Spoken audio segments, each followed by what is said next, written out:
We are on to chapter 12 already, my friends. And in this chapter, we'll talk about moderating your comments, looking after your comments, and there's a bunch of settings that I want to discuss with you related to moderating your comments and kind of looking after things on the back end here. And I also want to squeeze in a discussion on adding additional users to your blog, and we'll talk about the different permission settings that we can create for the new users. And this is really cool if you want to allow other people to write blog posts for your WordPress blog. So very cool stuff. We'll get to that in just a little bit. But first off, let's get into comments here. And what I did here, by the way, just before I started recording, is I threw in a really quick sample comment because I realized, do you remember way back when we first started and we installed WordPress and we had that default post called Hello World, and that post had a default comment on it. And I went and deleted all that stuff sort of in the process of, building my blog here with you. If you still have yours, awesome. But if you don't, you might want to throw in a quick comment. Maybe not. I don't know. I'm just going to show you this and you can kind of decide for yourself here. So instead of me rambling, I'm just going to show you this here. What I did here, you can see on this creating outlines with the ink bottle post, there's one comment, and that's the comment that I obviously just created. All of the other posts don't have a comment, so it just says leave a comment, right? Now, depending on the theme, it might say, 0 comments or no comments or, something like that. It all depends on the theme that's driving the blog.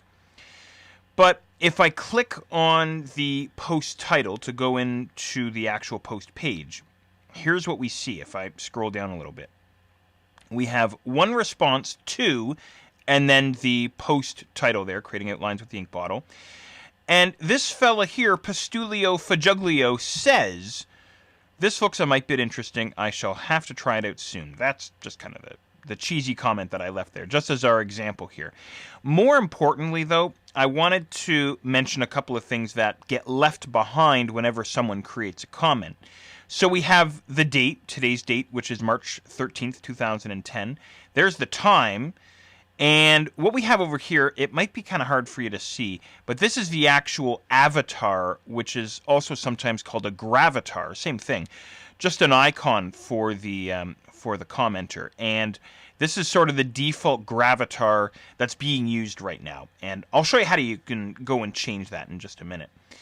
But in any regard, what we can do here is, if we wanted to, we could leave a reply ourselves. You can see right now I'm logged in as Jeff. That's my username right now for the blog.